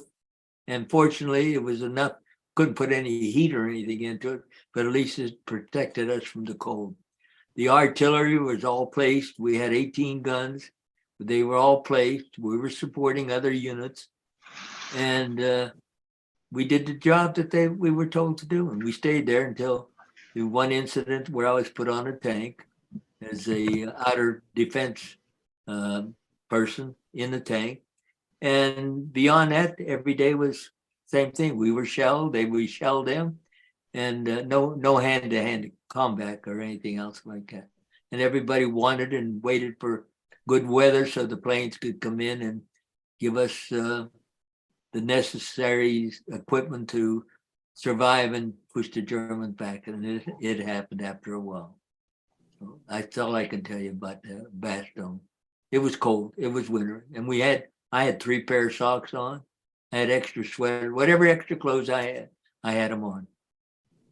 So, and we didn't shower, we didn't bath, you couldn't. The only bath you took was in a helmet. You put water in the helmet and then you washed your face and whatever hands and privates as well as you could. Beyond that, there's no shower, no nothing like that. So you made the best of what you had. That was our way of living. Did it take long to you to find that house or not? Well, it was just a house that was shot up. It was shelled because the Germans were shelling the towns and they were shelling Bastogne and they had the town surrounded. We came up from the south, I can remember that. And there is some towns there that I don't know it offhand. I don't have any little towns of suburb towns of Bastogne itself. I didn't have them in my mind at the time. But the thing is this, we made out. We just did the best we could. The artillerists had a hard time shooting because they would freeze and they had to chip away. And whatever was needed to be done, the GIs did it. We all did it. We knew what we were facing. We knew what we had to do, and we did it. And that was the good thing about the war. We were good. Americans were good in everything they did. Not everything, but majority of the things that they were assigned to, they did. And we were successful in there. From there, we went on to the Rhine River, and from then on to Rocklitz, where we ended the war. Big cooperative team effort there. Yeah, Exactly. it was.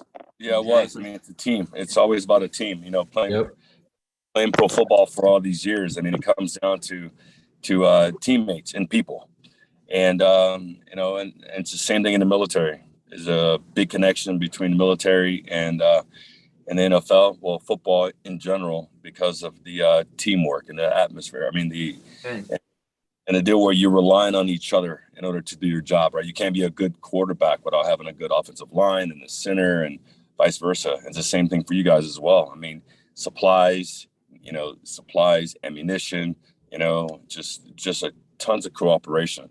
So, Andy, what was the, think back if you can, what was the morale like? I mean, because I know like the Battle of the Bulge, I mean, all the history that we've learned, the Germans came through with overwhelming force and just like, just trying to squash their opponents in their way.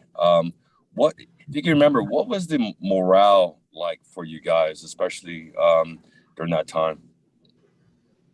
The key that comes to my mind real fast, Donnie, is Patton was excited to hear that we got a big problem. He was excited. He knew what he had to do to get up there. So as soon as he found out that there was a problem up there where the Germans had their offensive going, he got us out of Nancy, France, and started moving his Third Army into position to be ready to go up north. And he was heading north before he was told to be heading north. So we went to Metz and spent the night, Christmas Eve there. Then we went up to Luxembourg, and we were ready. And we were inside the Bastogne. And I think the Germans were aware of it because they knew Patton. And from what I gathered, the movies and reading about it, they were scared of Patton and what he would do. And he wanted us up there, and he got us up there, and then we started the war. And if it wasn't for the armored divisions, believe it, I believe this war would have lasted at least another couple months. But we were moving fast. We separated the Germans, and then we cleaned up afterwards. It was exciting. Yeah. I mean, you could imagine, I guess what I'm thinking about right now is like, you're talking about the leadership, right? Coming from the top down, you have such a powerful leader and morale booster with General George S. Patton to say, hey guys, no matter what, like, we're going to come together. I hear some of those speeches that he did. It's just amazing. And who wouldn't want to play for him? Lead for him. I mean, it's the same thing in football. When we get a great coach, a great leader, that's like, even at halftime when we have a bunch of doubt, as you guys did, I'm sure it was cold and, not having the right clothing, materials, things like that. But it doesn't matter when you have someone that is so confident. When you have doubt, you start to believe, right? And that starts to spread amongst the rest of the team. Right. So when you have doubt, someone doesn't understand, and then all of a sudden you spread it around and like, we can do this. We can do this. And it's just spreading across. And then when you have some success, that grows all of a sudden, like, hell yeah, let's go kick their ass. You know what I mean? So it grows and it grows. And that's the same. I mean, that's wonderful. I love to hear that. Because it comes from the top and it's leadership. That's exactly what you're talking about. Right. Positive attitude, Donnie. Positive attitude. Brendan, what part of the Netherlands are you in? I live in Helmond, spot next to Eindhoven. Oh, okay. We've been to Eindhoven many times, taking veterans back over there. You planning on coming back to the Netherlands or not? We are working on it. I'll tell you that. Okay. Yeah, maybe I'll make it to Normandy. I'll see. Personally, it's one of my favorite programs that we do in the Netherlands. It's fantastic. The people there are so welcoming, and just the parades they put on, just top notch. It's very cool. Do you have any other questions you want to ask Mr. Negra? No, that was it. Okay. Thank you. Thank you for making this happen. Absolutely. Thank you so much for coming on. I'm glad you finally chose to join in on the Zoom. And just as a reminder to anybody watching, you can join these Zooms and ask them questions directly. The link, we always post it in the chat, so you're always welcome to come on. But Brendan, excellent to meet you. Hey, do me a favor, send me an email at austin@bdf.org. And just send me an email so we can connect. And if we have any other information we want to connect with you with and anything to send you, we can send you that directly and we can be connected. And then if we do end up coming to the Netherlands, we'll let you know and you can join up with us.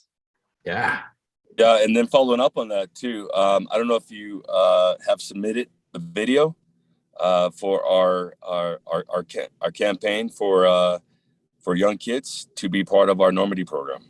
Did you hear the announcement earlier?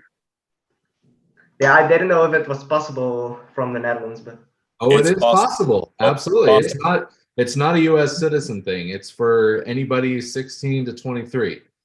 So we extended the deadline to May 3rd. So if you want, make a video and you might end up coming to Normandy with us. Who knows? I will.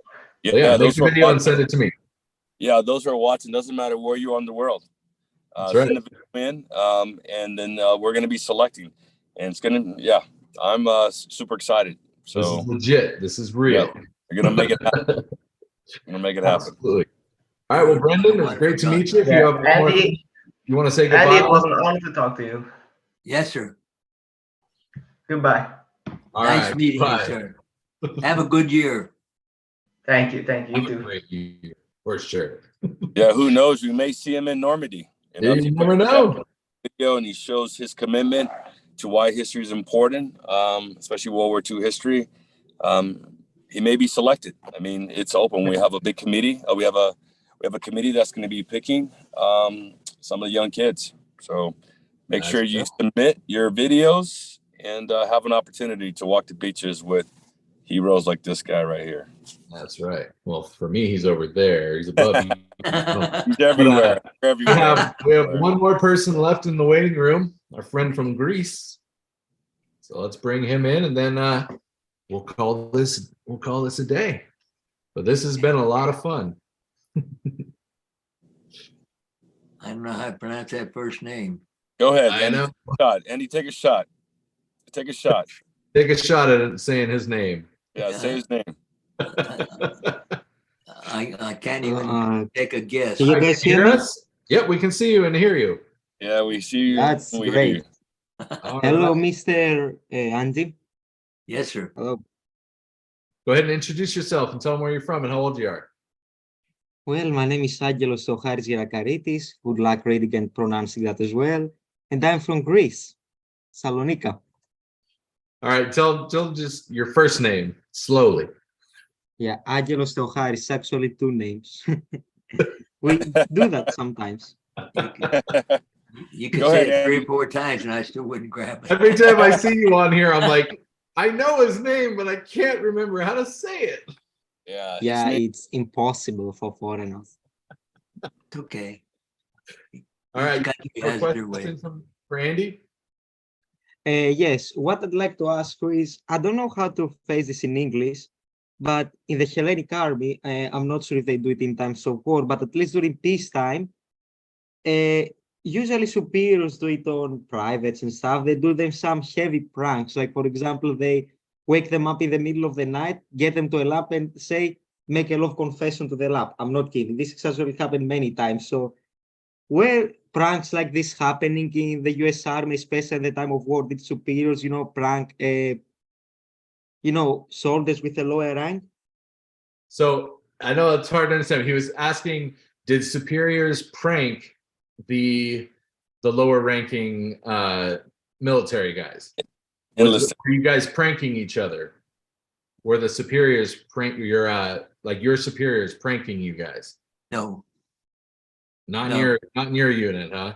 no, not in our unit. You guys were all No, business. we were well coordinated. General Grow was our general for the 6th Armored Division. General Grow, Grow, and coming down the line, we had no problem as far as officials are concerned. They gave us good directions, good guidance, gave us all the supplies we needed. Everything was provided, even down to the lowest rank. So no practical jokes were happening. Well, any jokes was within the units itself and among the guys. That's the only jokes. But as far as the war is concerned, it was serious business all the time. Always time. We had to concentrate on what we were doing, because one mistake and you're out of it. That's right. True. See? True. So we watched ourselves very carefully. So, I mean, but we for had our fighting- fun. We had our fun. We always enjoyed ourselves. We enjoyed the people. We enjoyed the women. We enjoyed the food. We enjoyed the company we had. So whatever we did, we made it pleasant. And people knew about the Americans and how they acted. And a lot of them seen American for the first time. So by doing that, they became familiar with us. And most of them liked us. We didn't find any dissension between the soldiers and the people themselves.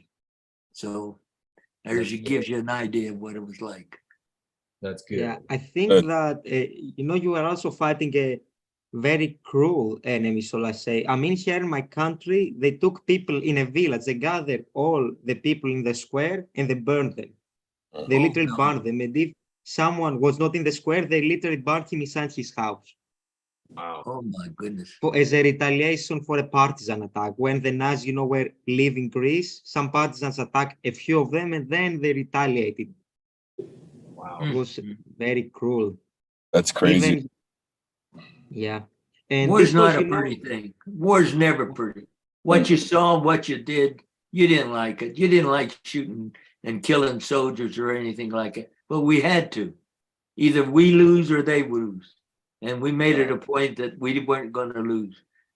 When they landed on D-Day, can you imagine how many soldiers died there? Some of these guys, the World War II guys, still remember just coming ashore. I didn't land on D-Day. I landed July the 18th, which was a month and a half after, because our tanks couldn't land until we had someplace to land. Right. And we were relying on the infantry and the guys that entered the war ahead of us. We relied on them to give us there. The Germans were only 20 miles inside when we landed, believe it or not, Donnie. That's not far. No, it's not. 20 miles in, and we landed and went to St. Marie, England. And that's when the war started for us. So it wasn't pretty for us young guys, but we all did what we were supposed to do. I thought we did good. Yes, you did. Absolutely. You surely did, for sure. I'm sorry about his story. That's sad. Yeah, for sure. Yeah, There was a lot of suffering. Yeah, it's horrible. I mean, we hear some of those stories and some of the history that, you know, especially like some of the SS did in some of the villages around town, you know, it's horrible. It's horrible. Yeah. And considering that some of the people were burned were the parents of my great-grandfather who had fought in the war before, you know, the Germans basically conquered all of our country. He had fought, and well, his parents were burned, at least. Yeah, I think it was his parents. Essentially, yeah, that's what happened. Literally, he fought in the war and he lost his parents as well. That's horrible. That's horrible. Indeed, it is. Well, we've hit that 2-hour mark, so we'll go ahead and wrap this up now. If you want to say one last thing or ask one last question. Yeah, one last question. Also, what was your scariest moment, you know, while you were serving? If you had a moment where you were like, well, we're all going to die right now. Did you had such a moment? I tell you that story, I've told it many times. We had left Avella, we have left St. Marie's, and we were column heading for Brest. And 5 Me-109s, German fighter but attacked our column. And I got off at the half track and I got behind this well. And all 5 of those planes aimed for that well. Why they picked on that well, they didn't know me personally. So I don't know why they shot at me, but they shot, all 5 of them shot at that particular well. And unfortunately, I was on the left side of the well, and they strafed that and split that well in half. So I can remember that, and that was the scariest thing. That one and Lorient and then Bastogne. Those were the 3 scariest times of my life.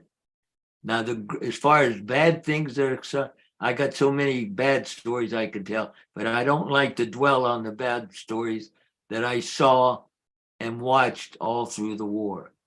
I saw enough dead Germans, dead civilians, dead children, all of that I saw in my life. And I don't harp on that because that's the sad part of the war. See, so what I try to do is to bring the good part of what happened to me and how I survived. And that's what I try to tell. My story is the good thing. And I could tell the bad story if I wanted to, because it's still in my memory. I never forget. Well said. I mentioned one of them where I saw this elderly woman. They were holding hands on the steps in this house. They were both passed away. They were both dead. Just on that step, I assume they were trying to get away. The man was holding his wife's hand.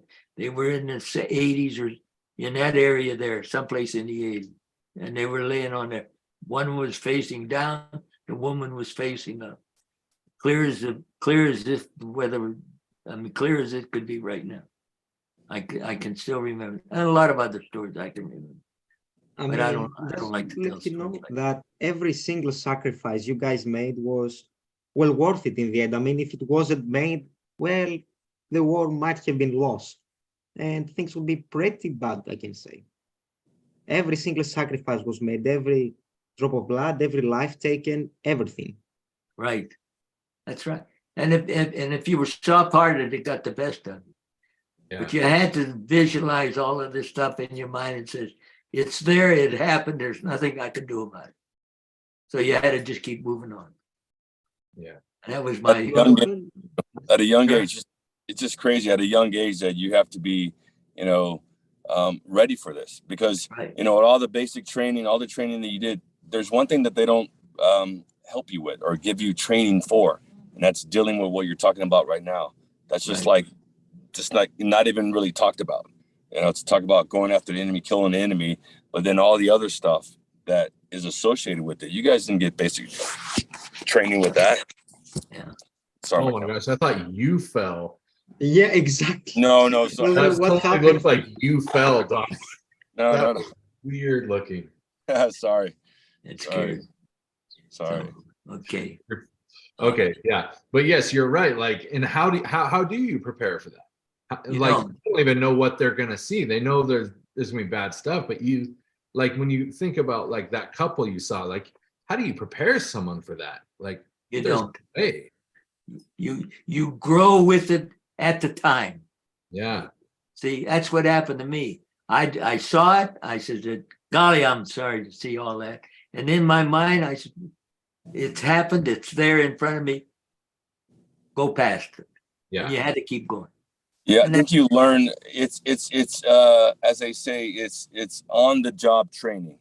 There you go. Go along, you just figure it out, and then the more you get conditioned, the more you get seasoned to seeing it. I mean, from the movies, we've seen a lot, right? When you have an old savvy veteran that's been in the war for a long time, and our 88 will come flying or the sound of it, and he doesn't even move.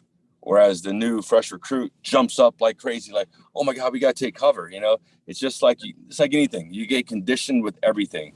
And unfortunately for your generation, there's no planning, there's no training for that. You just got to figure it out as you go. And you guys did. You guys, I don't know how your generation is incredible. I'll tell you, Andy, it's crazy. You guys are a Great Depression. I mean, think about all the different things that you guys had to go through in your lifetime, and you're still here, and you're here sharing your story. It's amazing. So we are truly proud to honor and to recognize your generation. As I'm listening to you and looking at you, I said to myself, I'm like the Hollywood story too. You go through all of this stuff, and the good guy gets the girl at the end. Yeah. And I got my girl at the end. Married her, Right. married her now. So I say to myself, it's just like one of those westerns, all these cowboys and all that. Then the guy kisses her at the end of the movie, and the same with love stories through the Hollywood. I said to myself, you know what? Your lifetime is about the same thing. You go through all of this, you win the girl at the end. And Donnie, I never tell this, but I do make it on my presentation. I keep 3 names in my mind all the time. The name is Curly, Jackie, and Mickey. And people ask me, he says, why do you remember those 3 names? I says, these 3 guys dated my wife before I met her. And they all loved her, and all of them wanted to marry her, but I wanted. So by keeping them in mind, I said, oh, those poor guys. They don't know what they missed when they didn't win her. I did. Yeah. You are very wise, I have to admit. That it's not only that what you said, what you were saying in general, your life philosophy, so I say. I'm not sure how to say it in English, to be honest, but all the things you said are very wise. And this one was funny as well, I have to say. For sure. All right, we got to come up with a nickname for you, like something we can remember, because I'm never gonna remember your name. Let's come up with a nickname. How about Sam or something? Like Sam or something. How about Grease? Is that Grease. work? We'll call you Grease. No, what do you want us to call you? I mean, Yeah, what should we call you? Give us something easy. Easy name for us Westerners to say your name. Yeah, I think Greece would not be okay. I mean, in my country, Greece is a feminine. I'll watch it gendered, so it would be a bit weird. I'll watch it gendered. If you know Spanish, and most of you know Spanish at least. We'll call I don't know what comes in your mind when you say Greece. I don't know. I don't know. Greek food. Do you want to call me Hero Man? I guess. We'll call you Euro. Euroman. That's a good one. Thank God you Euroman. pronounce it correctly. Most foreigners say it gyros and just. Oh no, I know just- it's Euro. I know Euro. it's Thank God. Yeah. Are We're you learning- married? Oh. How old was he, Don? Yeah, how old are you, Euroman? 16. 16. Oh, you're not old enough. You're not old enough. Yeah. Wow, you're very mature for your age, and we applaud you for your curiosity and your thirstiness for military history. I know you've been on some of our live streams before, and it just truly brings a smile to my face to see young men and young girls like yourself that are so attached to this, and because you guys are the generation that's going to keep this legacy alive. I mean, if you think about it, you guys, your generation, Euro, may be the last generation that has connected and talked and touched and met World War II veterans. That's why this is so important. So I'm just amazed. And make sure you send in your video too, to have an opportunity to come to Normandy. You're in the I age. will, but I mean, from all the way from Greece, I mean, you guys are in America or in the United States. Yeah, but you're closer to Normandy than we are. That's an easy thing for you. Yeah, it's open. Yeah, right. So it's open to everyone in the world. It's open to everyone. Submit your video. It's not just people from America. We've already received a number of videos from all over the world. So make sure you submit it, and you never know. You may be on the beaches right there with Andy. Okay. Yeah. All right. Well, cool. Everybody who's watching, thank you so much for watching. Euroman, thanks as always for joining us. Also, Mr. Donny, happy birthday. I think you had posted something on the Instagram. I'm not sure, but Oh happy yeah, birthday. Donnie just turned 50 recently. Yeah. You don't look like 50, to be honest. I mean, Mr. Bishop looks a bit older, to be honest, due to the beard. You just Due said to the I beard, look older you than know? you, Donnie. That's true though. It's true. Euro, I hit it. I think he has a beard. That's why he has a beard. I don't have a beard. Grow it a bit more and you look like an Donnie actual can't even bishop. grow a beard. But I me can't and grow Donnie Euro, are- I'm Donnie are gonna 90 hit years 100 apart. next year. Euro, I'll be 100 next year. That's I'm right. I'm 98 in 2 days before we leave for France. I'll hit 99. So It's amazing. You're like 30 years younger. I mean, it's crazy. When I met you last week and you're walking around, I mean, if you weren't wearing the World War II hat, I mean, it's pretty remarkable. It's pretty remarkable. It's great. I like the word blessed, Donnie. There you go. Blessed. Yes, Absolutely. Blessed. Yes, sir, I am. Bless up. You guys got a lot of energy, your generations, even where you're sold. I mean, a lot of old people, from a much younger age, from their 70s, from their 80s, don't have so much energy. But you guys, literally, I mean, I can say you climb this mountain, you're going to climb it. No problem. Yeah, no problem. You know what? That's why they're called the greatest generation. I don't know. They're just One of the cut many from different reasons, cloth. yes. They're cut from a different cloth for sure. So right. thank you for joining us. You have any last words you want to say before you go to Mr. Negra? No, I thank you all for inviting me to this particular session. I've enjoyed it very much. I'm glad I met all these people from various countries. It's my honor to be able to answer their questions, and pray that some of them will meet in France in the first part of June. Looking forward to it, and thank you more than ever, Donnie. I'm kind of you're my hero in my respect. So I think you're doing a wonderful job for everybody. Thank you. Looking forward to spending the time in Normandy. Okay, we will. All right, Thank you all Euroman, very you got one last thing you want to say? Who? Europe? Me or Europe? Talking to me. Euro. Yeah. Sorry, Adil. By the time I'm going to get used to that name, but okay, we'll get used to it. Just thank you for your service and your contribution. You're welcome. All right. And Excellent. Donnie Well, too. everybody, we're gonna sign off, and we'll see you in a couple weeks when we do another one of these. And thank you all again for joining. So Okay. have Thank a you. good one. and have a good day. Stay healthy, everybody. All You right. as well, sir. And keep a positive attitude. Oh, we will. There you go. Thank you, sir. All right. Okay.